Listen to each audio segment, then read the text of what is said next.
Assalamualaikum dan salam sejahtera. Cikgu akan membincangkan tajuk 4.2 iaitu sistem pencernaan dan penyerapan makanan. Jadi, boleh buka buku teks muka surat 168 hingga 175. Pertama, kita tengok maksud pencernaan, penyerapan dan juga enzim. Okay, yang pertama, kita tengok apa maksud sistem pencernaan. Okay, sistem pencernaan bermaksud proses menguraikan molekul makanan yang kompleks kepada molekul yang lebih ringkas agar ia dapat diserap oleh tubuh badan kita. Jadi, proses pencernaan ini bermula di mulut dan berakhir di dubur. Dan proses pencernaan ini melibatkan proses mekanikal dan juga proses kimia. Proses mekanikal bermaksud makanan dikunyah di dalam mulut kita dan juga proses kimia pula bermaksud makanan tersebut dicerna melalui tindakan enzim. Yang kedua, iaitu sistem penyerapan. Okay, apa maksud sistem penyerapan? Sistem penyerapan maksudnya proses serapan unit ringkas nutrien melalui virus ke dalam aliran darah dan juga dalam sistem limfa untuk dihantar ke sel dalam tubuh badan kita. Proses penyerapan hasil akhir pencernaan, contohnya seperti glukosa, asid amino dan juga asid lemak dan gliserol berlaku di usus kecil. Manakala penyerapan air dan garam mineral juga pula berlaku di usus besar. Yang ketiga, kita tengok apa maksud enzim. Okay, enzim ialah pemangkin organik yang mengawal atau mempercepatkan tindak balas kimia dalam organisma hidup. Okay, enzim dihasilkan di mulut, perut, pankreas dan juga usus kecil. Jadi enzim ini ia mempunyai fungsi yang berbeza dan bertindak ke atas bahan makanan yang tertentu. Contohnya enzim yang berada di perut akan bertindak dalam medium berasid dan juga enzim yang terdapat di dalam duodenum akan bertindak dalam medium berakali sahaja.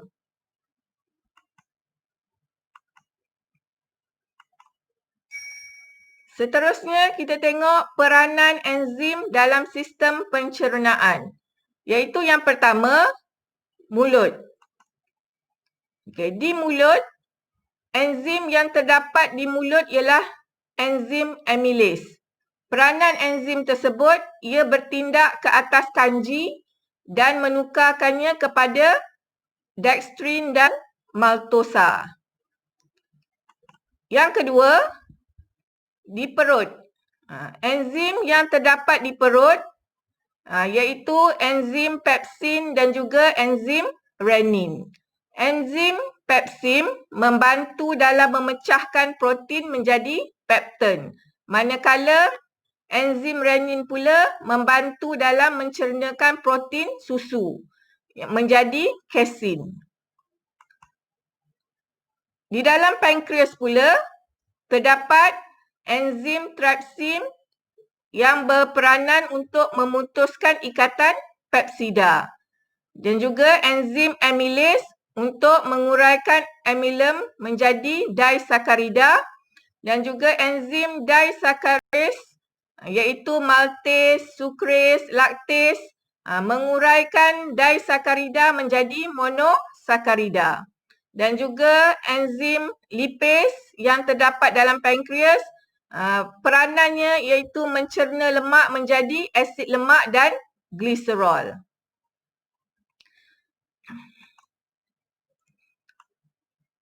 Seterusnya, usus kecil. Di dalam usus kecil terdapat enzim erythrogen iaitu berperanan untuk memutuskan ikatan peptide. Dan juga enzim disaccharase iaitu berperanan menguraikan disakarida menjadi monosakarida. Enzim lipase pula berperanan mencernakan lemak menjadi asid lemak dan gliserol, dan juga yang terakhir di dalam usus kecil enzim enterokinase, iaitu mengaktifkan trypsinogen menjadi trypsin. Okay, sekarang cikgu akan terangkan proses tindak balas enzim dalam sistem pencernaan. Jadi sistem pencernaan ini bermula di mulut. Di mana di dalam air liur kita terdapat enzim yang dipanggil sebagai amylase.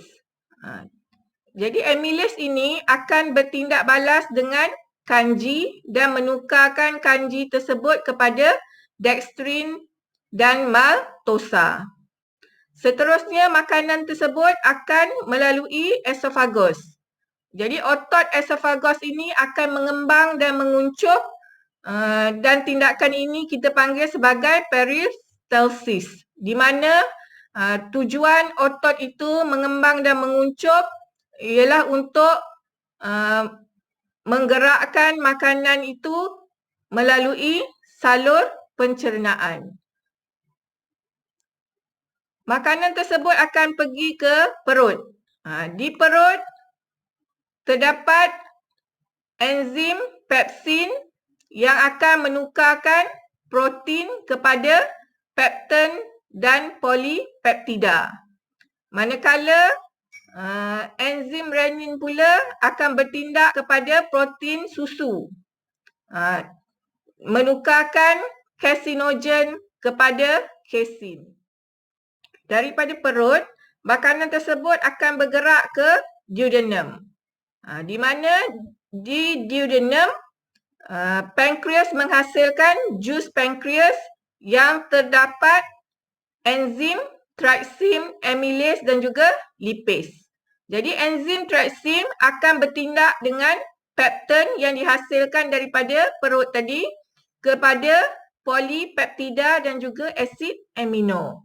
Manakala enzim amylase pula menukarkan kanji kepada maltosa dan juga enzim lipase bertindak ke atas lemak dan menukarkannya kepada asid lemak dan gliserol.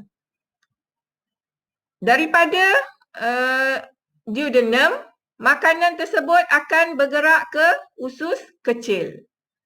Di usus kecil terdapat enzim peptidase, maltase, sucrase, laktase dan juga lipase.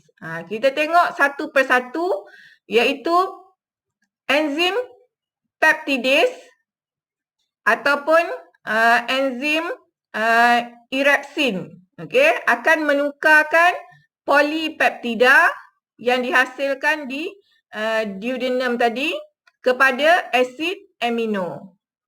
Kemudian enzim maltase pula menukarkan maltosa kepada glukosa. Enzim sucrase menukarkan sukrosa kepada glukosa dan fruktosa. Dan juga enzim laktase pula menukarkan laktosa kepada glukosa. Dan juga enzim lipase menukarkan lemak kepada asid lemak dan gliserol. Jadi nak ingat ni, cikgu nak kamu lukis jadual ini berulang kali sehinggalah kamu dapat menghafal tindak balas enzim dalam sistem pencernaan. Okay. Jadi cikgu dah buat dah jadual ni untuk memudahkan kamu, di mana kamu hanya hafal. Okay. Yang pertama M, P, duk. Okay. M maksudnya mulut, P perut, D duodenum dan juga UK ialah usus kecil. Kemudian bahagikan kepada 4 bahagian, iaitu karbohidrat, protein, lemak dan juga hasilnya. Jadi karbohidrat, protein dan lemak ni tidak perlu hafal. Okay? hafal melalui, okey, yang pertama di bawah karbohidrat, bagaimana kita nak hafal? Kita hafal adik dash Amin suka makan laksa. Okey, jadi laksa ni ialah karbohidrat. Bulatkan pada laksa supaya kita boleh ingat. Kalau laksa maknanya ini adalah tindak balas untuk karbohidrat. Manakala untuk protein pula, okey, perut, jadi bermula dengan perut lah. Maknanya dash, yang mulut ni dash. Okey, perut, rusa, tak enak. Okey, jadi awak bulatkan pada rusa. Rusa ialah protein. Okey. Jadi tak perlu awak tulis protein. Jadi nak ingatkannya, ingat rusa protein. Jadi ini adalah tindak balas protein. Okey. Lemak, lipis, pada duodenum dan juga usus kecil. Jadi tindak balas lemak ni berlaku pada duodenum dan usus kecil sahaja. L, lemak, jadi lipis. Jadi ini tak ada akronim dia lah. Terus dia lipis dia. Manakala hasilnya pula, kita ingat dengan malas pergi kedai, malas pergi gerai, guna abang Grab. Okey. Jadi tengok macam mana kita nak guna jadual ni. Okay, mula-mula kita mula dengan mulut dulu. Jadi tindak balas di mulut iaitu amylase menukarkan kanji iaitu karbohidrat kepada maltosa. Kemudian di perut pula. Tindak balas di perut hanya berlaku pada protein. Protein ditukarkan oleh enzim pepsin kepada peptin. Dan juga enzim renin pula menukarkan protein daripada susu iaitu kasinogen kepada kasin. Kemudian tindak balas di duodenum pula. Di mana kanji ditukarkan oleh enzim amylase kepada maltosa. Dan juga tindak balas protein pula, enzim trypsin menukarkan peptin. Peptin daripada perut ni tadi. Hasil daripada tindak balas enzim pepsin tadi menghasilkan peptin. Okey, menukarkan peptin tadi kepada peptida. Dan juga lemak pula ditukarkan oleh enzim lipase kepada asid lemak dan gliserol. Dan juga manakala di usus kecil pula, enzim sukrase menukarkan sukrosa kepada glukosa. Menukarkan maltosa, enzim maltase menukarkan maltosa kepada glukosa. Dan juga enzim laktase menukarkan laktosa kepada glukosa. Untuk di usus kecil juga, enzim erepsin menukarkan peptida kepada asid lemak pula, kepada asid amino. Kemudian di usus kecil juga, lemak ditukarkan oleh enzim lipase kepada asid lemak dan gliserol. Untuk hasil ni, ia mengikut turutan, okey. Iaitu di mulut, okey, ada satu saja tindak balas, maka hasilnya satu sajalah. Di perut pula ada dua tindak balas, maka hasilnya ikut turutan ya. Kemudian di duodenum ada tiga nutrien yang terlibat, maka yang atas sekali ialah karbohidrat, maltosa, Yang kedua ialah protein dan yang ketiga ialah lemak. Begitu juga dengan usus kecil. Yang atas sekali iaitu untuk karbohidrat, glukosa. Yang kedua protein iaitu asid amino dan yang ketiga ialah hasil akhir untuk lemak iaitu asid lemak dan gliserol. Okey, jadi saya nak kamu tulis semula jadual ini dan cuba hafal tindak balas enzim ini. Okay, seterusnya kita pergi kepada tindak balas yang berlaku dalam usus besar. Okay, dalam usus besar terbahagi kepada 3 bahagian iaitu bahagian kolon, cecum dan juga rectum. Okay, dalam usus besar ni berfungsi untuk menyerap air dan juga mengeram bakteria yang tidak berbahaya. Okey, apa tujuan bakteria ni? Bakteria ini bertujuan untuk memecahkan bahan-bahan yang tidak dapat dicernakan seperti selulosa dan juga vitamin B. Okey, supaya ia mudah untuk dibuang ataupun dikumuhkan daripada badan kita.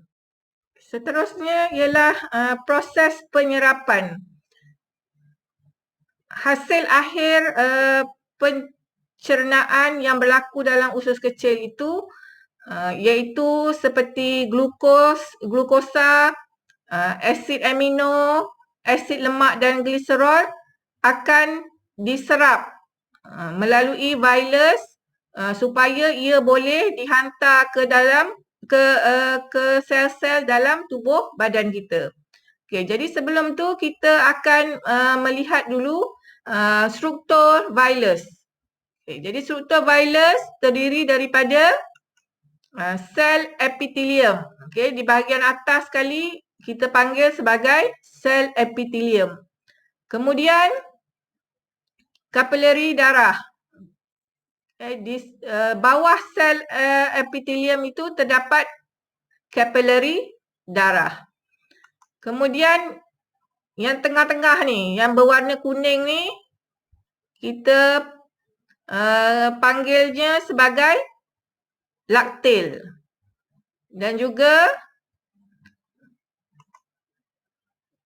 yang warna merah ni, ia adalah arteri. Okay, yang warna merah ini arteri dan juga ini adalah vena. Kemudian warna biru ini adalah salur limfa. Kemudian kita tengok bagaimana proses penyerapan ini berlaku. Okay, yang pertama, galaktosa, glukosa, fruktosa iaitu karbohidrat, asid amino iaitu protein dan juga vitamin larut air. Okay. Ia diserap ke dalam virus melalui sel epitelium. Kemudian daripada sel epitelium pergi ke kapilari darah. Kemudian pergi ke vena portal dan juga dibawa untuk disimpan di dalam hati. Okay, apabila kita memerlukan otot ataupun sel kita memerlukan nutrien berikut, ia akan dihantar melalui hati, melalui salur darah ke sel-sel dan juga otot-otot yang memerlukan nutrien tersebut. Seterusnya, untuk asid lemak dan gliserol dan juga vitamin larut lemak, ia akan menyerap melalui virus ke sel epitelium, pergi ke laktil, kemudian disebatikan semula menjadi lemak, kemudian dihantar ke sistem limfa. Di sistem limfa, lemak dan juga limfa akan dihantar ke saliran darah. Jadi lemak ni akan terus pergi ke saliran darah. Kerana itu kita tidak boleh makan makanan yang berlemak kerana ia akan menyebabkan saliran darah kita tersumbat. Dan boleh menyebabkan penyakit seperti kolesterol tinggi, penyakit jantung dan sebagainya. Kemudian kita akan bincangkan tentang kepentingan sistem pencernaan yang sihat. Jadi untuk mengekalkan sistem pencernaan kita supaya ia baik dan juga sihat, apa yang perlu kita buat? Iaitu yang pertama, kita perlu mengambil makanan yang kaya dengan serat. Seperti sayur-sayuran, buah-buahan, kemudian bijirin. Kerana serat ini boleh memudahkan pergerakan bahan makanan melalui sistem pencernaan dan juga boleh melancarkan pembuangan bahan kumuh dalam usus besar kita. Yang kedua, bagaimana kita nak mengekalkan sistem pencernaan yang baik dan sihat, iaitu kita mesti mengurangkan pengambilan makanan yang diproses. Seperti makanan segera, gula-gula, snack. Di mana makanan ini mengandungi lemak, tepung, garam dan juga bahan aditif. Bahan aditif ni seperti pewarna, perasa tiruan ataupun pengawet makanan yang boleh memudaratkan kesihatan tubuh badan kita. Yang ketiga, kita perlu mengurangkan pengambilan minuman berkarbonat. Kerana minuman berkarbonat ini mengandungi gula yang tinggi dan juga mengandungi perasa tiruan. Di mana kandungan gula dan perasa tiruan ini boleh menjejaskan kesihatan kita. Yang keempat, kita perlu minum air sekurang-kurangnya 2.5 liter sehari. Kerana air ini boleh membantu melarutkan nutrisi yang ada di dalam badan kita dan juga ia boleh menggalakkan pergerakan bahan buangan melalui sistem pencernaan. Dan yang kelima, kita cuba elakkan tekanan ataupun stres. Kerana tekanan dan stres ini boleh memberi kesan kepada sistem pencernaan dan juga boleh mengganggu keseimbangan pencernaan. Akhir sekali, setelah saya terangkan tentang sistem pencernaan dan penyerapan, jadi kita akan buat latihan untuk menguji kefahaman anda. Jadi soalannya ialah, rajah 1 menunjukkan bahan untuk menyediakan kuih keria. Iaitu bahannya terdiri daripada ubi keledek, tepung gandum dan juga gula. Berdasarkan rajah 1, namakan nutrien utama dalam kuih itu. Jadi kita dah belajar dah 4.1 iaitu nutrien. Apakah sumber-sumber nutrien? Jadi awak boleh kenal pasti. Apakah nutrien yang terdapat dalam bahan makanan ini? Yang kedua, B. Berdasarkan jawapan anda di 1A, terangkan proses pencernaan nutrien itu dalam badan manusia. Setelah anda kenal pasti nutrien, jadi anda terangkan bagaimana nutrien ini diproses di dalam sistem pencernaan daripada molekul yang kompleks kepada molekul yang ringkas. C. Cadangkan 2 cara untuk menggalakkan proses pencernaan dan penyerapan nutrien di dalam tubuh badan kita. Bagaimana tadi saya telah terangkan 5 cara untuk yang perlu kita amalkan untuk menggalakkan proses pencernaan dan juga penyerapan nutrien di dalam tubuh badan. Jadi saya minta awak senaraikan 2 sahaja. Bagaimana kita nak menjawab soalan ini? Soalan ini adalah konstruk memahami. Ini konstruk yang paling rendah sekali. Okay? Aras rendah di dalam bahagian B.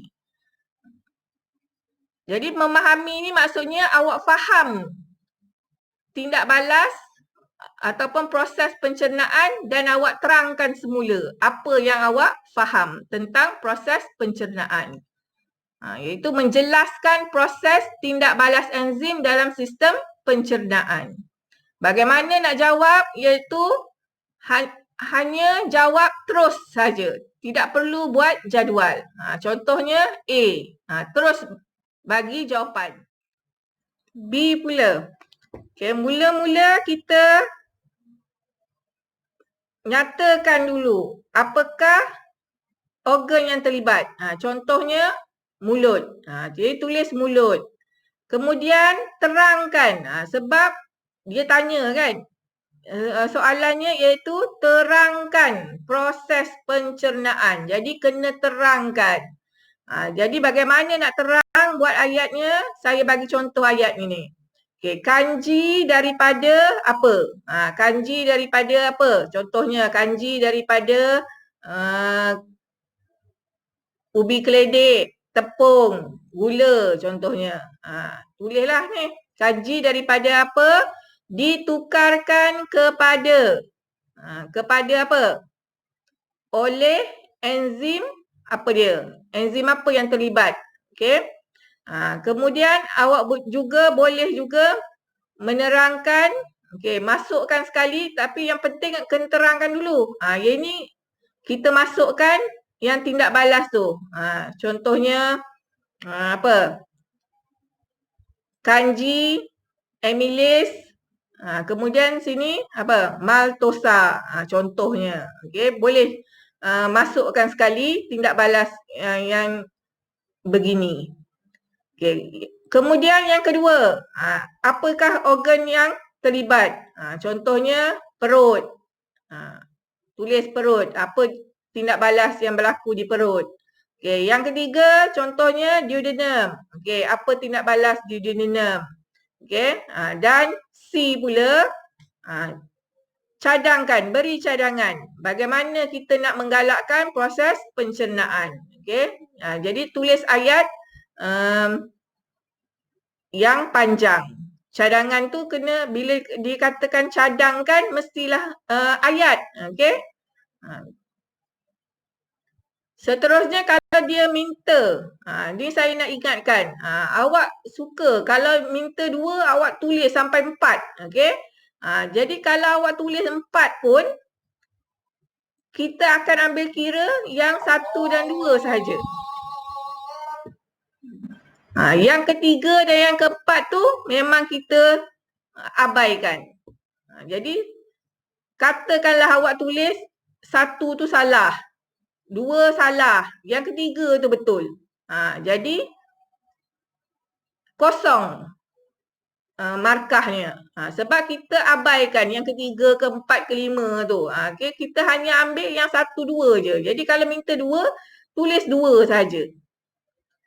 Jadi itu saja penerangan dan juga pengajaran saya untuk hari ini.